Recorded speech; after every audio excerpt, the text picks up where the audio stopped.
Welcome everyone, have a nice day. Now let's get back to today's story. There's something unsettling about hospitals at night. Long, silent corridors, flickering lights, and the eerie feeling that you're never truly alone. Blackthorn General Hospital, nestled in the Isola Nurse Graves town of Raven Creek, is no ordinary hospital. For the past few months, I've worked the night shift here. And while the medical cases are often routine, there's an undeniable presence lurking in the shadows. Strange occurrences and whispered stories haunt the staff. Some things just can't be explained, like the marked who see faces that shouldn't exist, or the staff who never seem to leave. What follows are the events that made me question everything I thought I knew about this place. There are some things about this hospital that can't be explained. I've been at Blackthorn General Hospital for a few months now. The hospital's this huge, modern complex in Raven Creek, and it had everything from the newest surgery robots to a library stuffed with the latest medical journals. So when I heard they were looking for a night shift doctor, I applied right away. I was getting burnt out by the client-facing aspect of the job. I figured being on the night shift meant I wouldn't have to deal with much small talk. And the cases that come through the door at 3 a.m.? They were the real emergencies. The cases where I could really make a difference. It didn't take me long to pick up the routine at One Life. It's like your average hospital for the most part. But a few stories from the past few months have been bothering me lately, and I think people should hear about them. I can't give any details about the mark themselves. I can't even mention names. But these stories aren't really about the marked. One night, with severe dehydration. She was unusually composed for a kid her age and didn't even flinch when we set her up with an IV drip. I decided to keep her overnight for observation due to her condition. Later that night, it was unusually quiet. So I decided to check on her before I tried to catch some sleep. I walked into her room and saw her sitting up in bed, completely alert, wearing 5 surgical masks. I entered quietly, the door closing with a soft click behind me. The room felt colder than the rest of the hospital. "You don't need to wear all those masks," I told her, trying to make my voice as gentle as possible. She looked up at me, her eyes serious, almost scared. She didn't remove the masks. She said it was because a woman kept trying to make her drink something. A woman with long hair that reached her hips, and she could hear the woman talking, but her mouth wasn't moving. That set off alarm bells for me. There shouldn't have been anyone like that near her room. Not at this hour. I stepped out and called security, explaining what the girl had told me. The response from the other end was a mix of concern and a strange sort of recognition. They mentioned doubling up security on the floor, and one said something about how the barriers should have kept the woman away. At the time, that sounded fine to me. I had other the mark to see, so I left them to it. But recently, I starred Nurse Graves to wonder what they had meant by barriers. Now and again, we'd get these weird equipment malfunctions.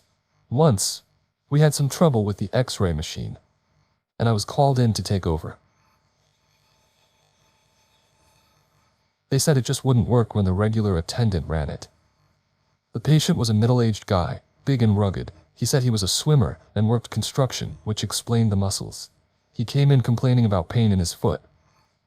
Every time the attendant tried to do the scan, the images came back showing the guy's leg was completely shattered inside. I mean, the X-rays showed bones so broken, it looked like the leg should have just been a mushy mess from the outside. But you'd never guess any of that by looking at the guy. He looked calm and barely winced when I touched his foot. It didn't make any sense. I ran the scan again myself as soon as the other attendant left. And would you believe it? The X-ray came out normal this time. No breaks. Nothing. Just a regular old foot with a mild ankle sprain. I ended up diagnosing him with just that. A sprain. I told him to keep 11 Nurse Graves and ice it regularly. He was relieved and said he had a big swim meet coming up that he didn't want to miss. I logged the incident and told my supervisor to get some maintenance guys to go over the machine. And, of course, there were the usual tragedies. You know, the cases where you tried your damnedest to save someone, but it just wasn't enough. I remember when 2 men brought in their unconscious mother. They found her completely unresponsive in front of the TV. Since they didn't know for how long she'd been like that, they rushed to the nearest ER. My mind immediately went to a stroke or a heart attack. The staff did all they could, but she died that night. I could never forget the sound her sons made when I had to break the news. Later, I found out the real cause of her death: asphyxiation. The note said it was like her body just forgot to breathe. One of my first cases was a woman in a minor car accident. She swerved to miss a deer and ended up smacking a tree instead. Luckily, she walked away without any serious injuries. It was in the middle of a routine vision test when she asked me if I could tell the other nurse to leave the room. I glanced around, a bit puzzled. We were the only two people there. Thinking it might be a bit of confusion from the accident, I nodded and continued with the test. But she wouldn't let it go. She kept insisting, getting more upset by the minute. She said the nurse was creeping her out, trying to keep the situation calm. I asked her to describe the nurse she was seeing. The patient described this nurse as having long hair and a mouth that doesn't move when she talks. Her voice rose a little with each word. She was getting so worked up that I decided to play along. "Okay. Ivy asked the nurse to step outside," I told her. The woman seemed a bit relieved, but was still on edge. But she said she wished the woman turned around like a normal person. I didn't know what she meant, but I didn't want to encourage any delusions. So I asked about her family, where she lived, what she did for work, that sort of thing. But the patient was still pretty tense. Clearly, she wasn't going to relax. And I wasn't comfortable sending her home like this. I told her she needed to stay overnight for observation. She was all right after that. And all her tests came back fine. I discharged her the next night. But I couldn't shake off how hysterical she got during the initial examination. Now most nights here at One Life General are pretty quiet though. This meant I got plenty of chances to chat and get to know the other folks on the night shift. Nurse Harlow, the head nurse, seemed to know everything about everyone here. She was a little gruff at times, but she was damn good at her job.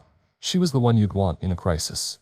Then there were Nurse Vesper, Nurse Graves, and Nurse Lilith. They were the nurses I usually worked with during my rotations. We bonded over abusing caffeine and candy bars to stay on our feet. And then there was Dr. Holloway. He was a GP I teamed up with a lot. He's been around for as long as anyone could remember. And on my first night, Don was the one who took me around and showed me the ropes. While he did, Don threw in his own golden nuggets of wisdom, like where the best vending machines were and how to get on Nurse Harlow's good side. But one thing that stuck with me was his warning about the elevators. He told me that if the elevator ever brought me to the 6th floor on its own, I should just stay put. The doors would close soon enough, and I could get out on the floor I was going to. I asked him what was so special about the 6th floor. Don waved his hand and said it was the administration floor. He said I wouldn't have much reason to go there. So, yeah. The crew was pretty great.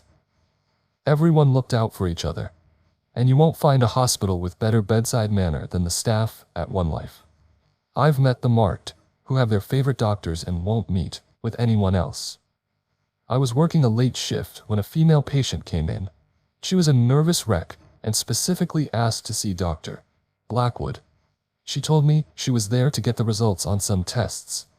The doc found some lumps on the patient's back that needed to be to Nurse Graves for cancer. Now I've never heard of a doc here with that name. I said I could read the results for her. But the patient insists Nurse Graves on seeing this one specific doc. So I went over to the nurse's station and asked Nurse Harlow about it. And as soon as I said the name, a strange look passed over Nurse Harlow's face. She looked like someone just punched her in the gut. But she also looked happy somehow. In a shaky voice, Nurse Harlow said Dr. Blackwood had just retired after 50 years of service. But she'd weigh Nurse Graves until she received the test results before she left. Nurse Harlow handed me the file. I took a quick peek at the results and saw that the growths were non-cancerous. Tucked under it was a handwritten note addressed to the patient. It said, "I'm sorry I couldn't share this wonderful news with you, but I wish you a long, happy life." It was signed by Dr. Blackwood.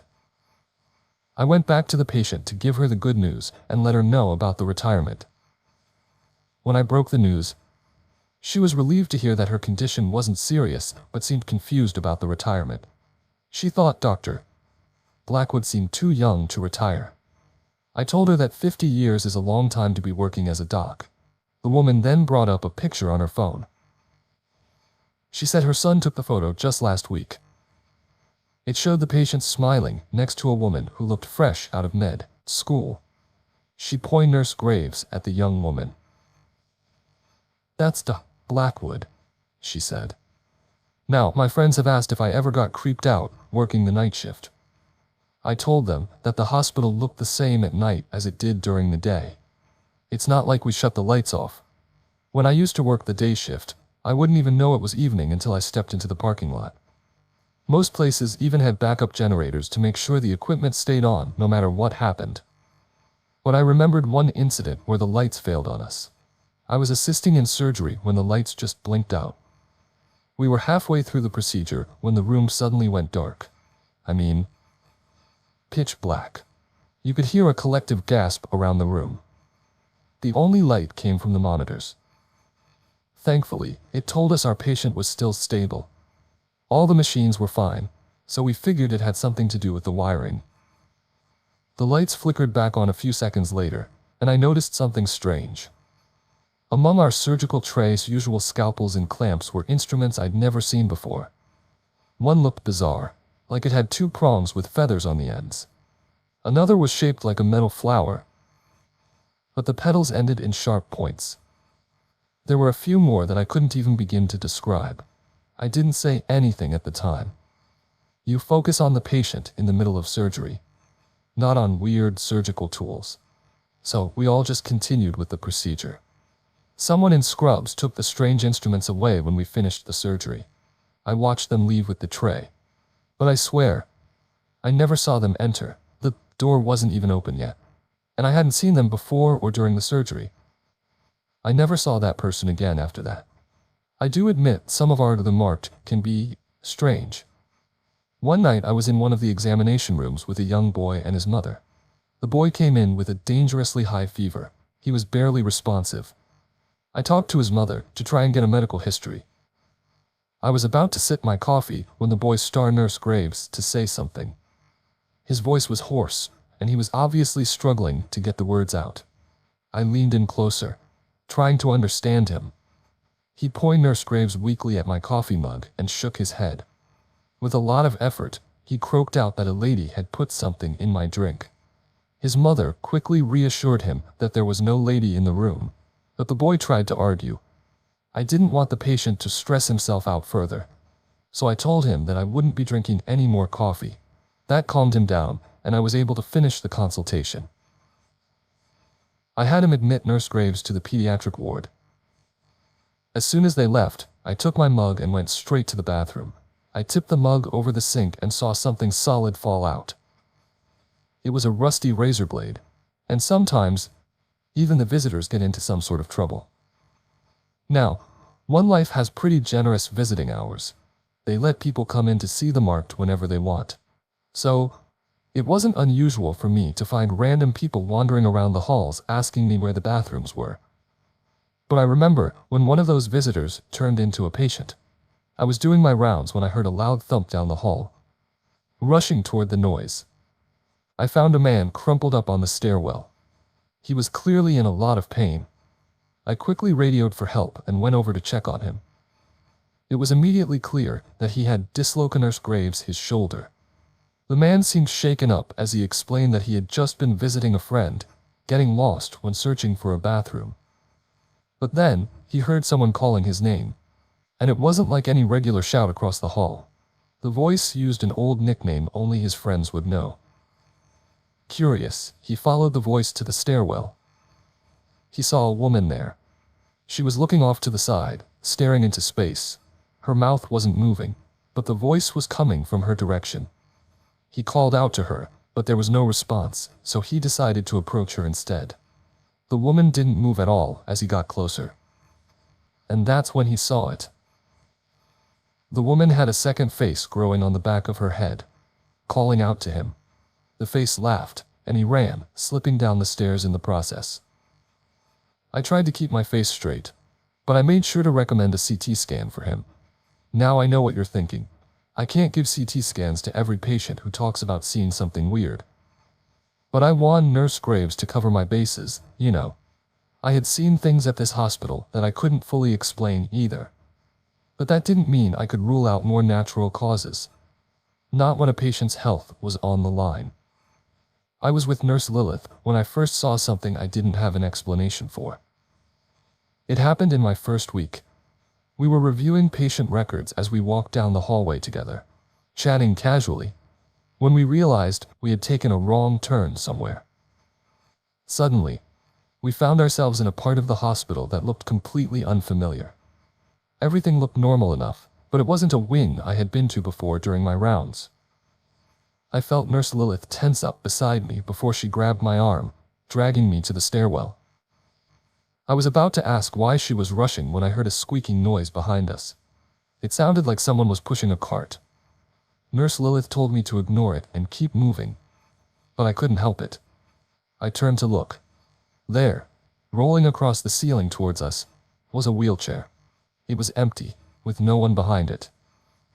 Nurse Lilith told me to keep going and not pay any attention to it. She gripped my arm even tighter, anxious to get both of us away from there as soon as possible. She said stuff like that happens sometimes. In that case, the best thing to do was head for the nearest stairwell. She made it clear, never stick around if you were lost in a hospital wing you didn't recognize. Just turn around and leave. I was glad that there was someone with me who saw it too. It proved that I wasn't going crazy, but Nurse Lilith wouldn't ever talk about it again. So, I kept that incident to myself. But like I said, most of my shifts were pretty quiet. But mass casualty incidents still happened every couple of weeks. Things like house fires or multiple vehicle collisions. We even had a listeria outbreak at one point. But the biggest one I saw was the stampede. One night, we had a sudden influx of the marked from a high school prom. Someone had pulled the fire alarm as a prank. It caused a panic as everyone rushed to get out of the gym. Many of the teenagers suffered injuries ranging from minor to severe. A couple of bruises here and there, some broken bones. The entire evening was a blur as we scrambled to attend to everyone. I learned the name of the high school while talking to some of the kids. It didn't ring any bells, though. I've lived in Raven Creek my entire life and never heard of their school. Curious, I asked where they were from and was surprised to hear they came all the way from Bloodstone Valley. Even more puzzling was that none of the kids could explain how they ended up at our hospital. Not that they cared, though. They were just happy to be receiving emergency care so quickly. Unfortunately, I didn't get to speak with any paramedics who brought them in. I learned that all the kids had been discharged when I returned the next night. Curiosity got the better of me later, and I looked up the school online. Sure enough, there had been a stampede, just as the kids said. But thankfully, there were no casualties. Now, I have a lot more stories like that while I worked at One Life. Some of them still give me goosebumps when I think about them. When I was new, the techs told me how they'd see human faces during routine CT scans. Not just any face though, they described it as having a wide mouth and eyes too far apart. It showed up randomly with no clear pattern. I thought it was just one of those urban legends when I first heard about it.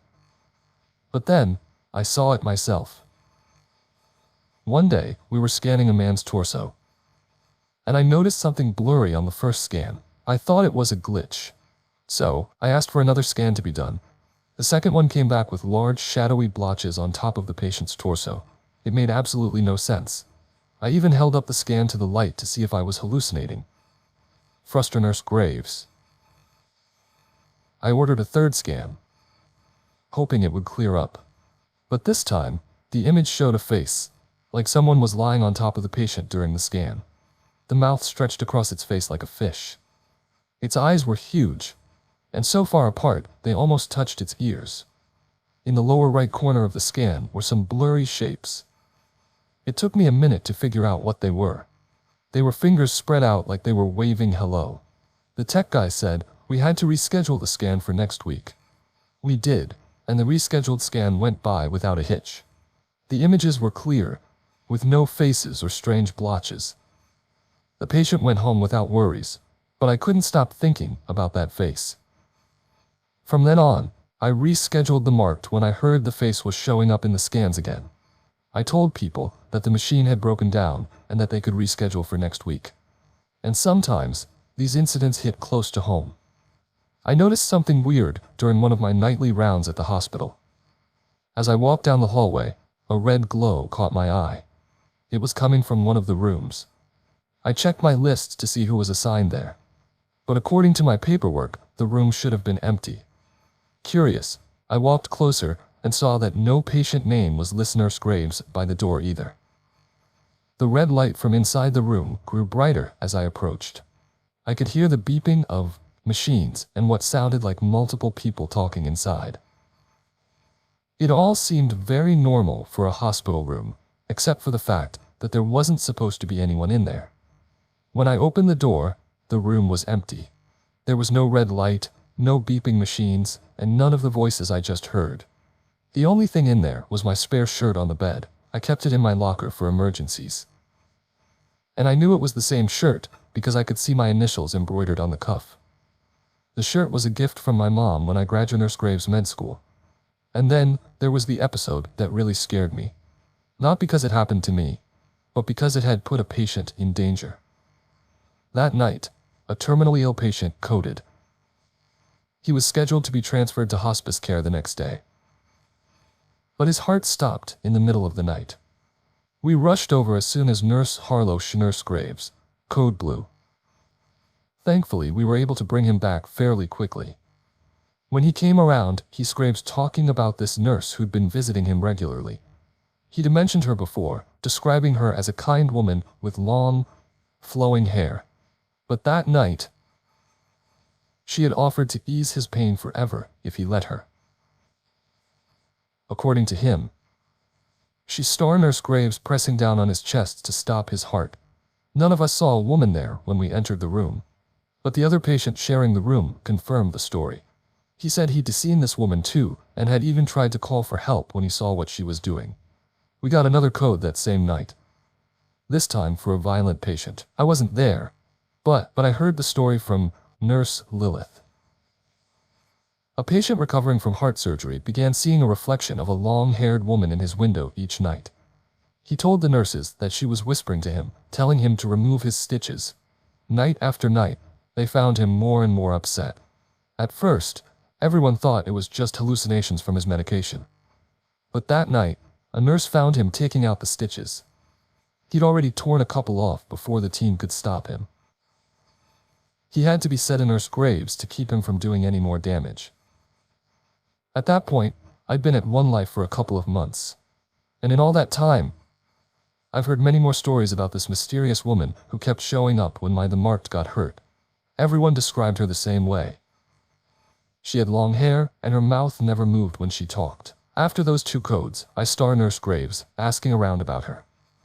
But the responses I got were frustrating, to say the least. Everyone told me to ignore her. They said the security team knew her and did their best to manage the situation.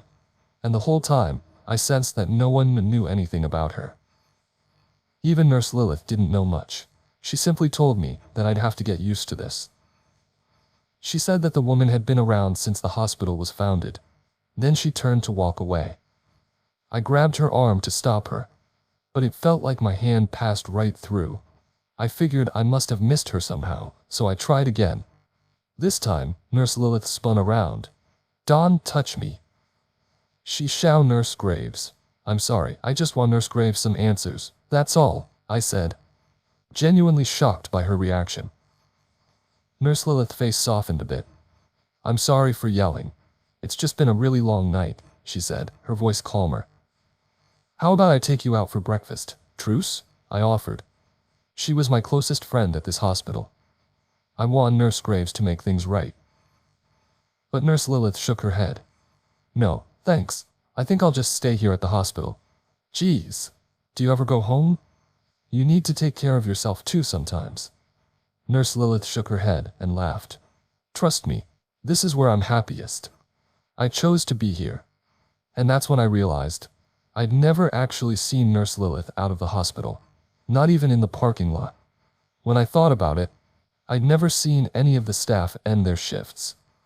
Whenever I was leaving, they all stayed behind. When I came in for my next shift at the hospital, I decided to pay closer attention. As usual, everyone was already there when I arrived. People were busy chatting and working. Everything seemed completely normal. I found Don pouring himself a cup of coffee in the employee lounge. He gave me a friendly pat on the shoulder as he took a sip. So far, so good. Nothing out of the ordinary. But as the night progressed, I began to notice odd little things. I saw a nurse having trouble picking up a pen. It was like it kept slipping through her fingers. Another time, I saw Nurse Harlow's reflection in the window. It flickered for just a second before snapping back to normal. These small incidents became more frequent as the shift wore on. By the early morning hours, almost everyone around me looked unusually pale. I had always assumed that was just from exhaustion. And then I heard something that made me wonder.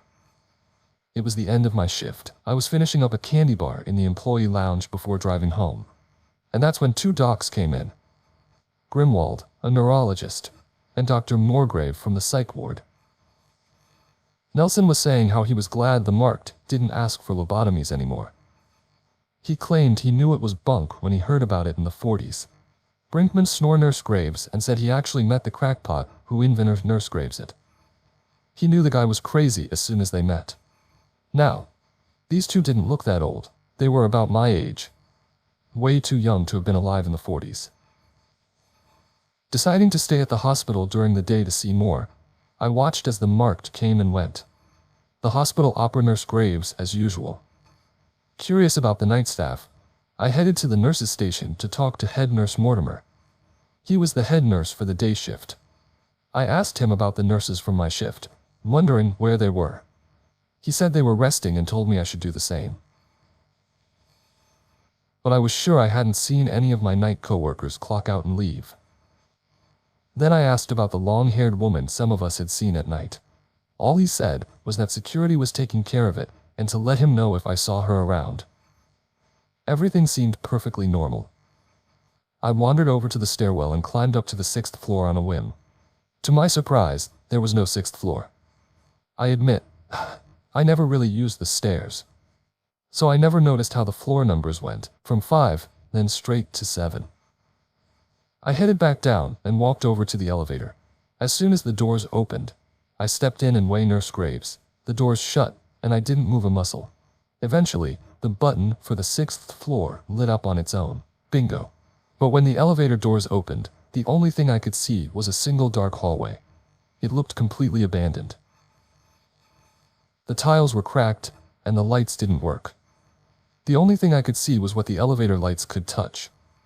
There didn't seem to be any doors on either side of the corridor.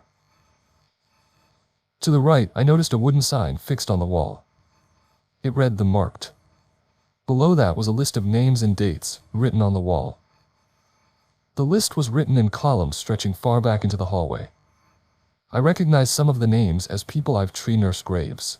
Next to their names were dates. For some, there was only one date.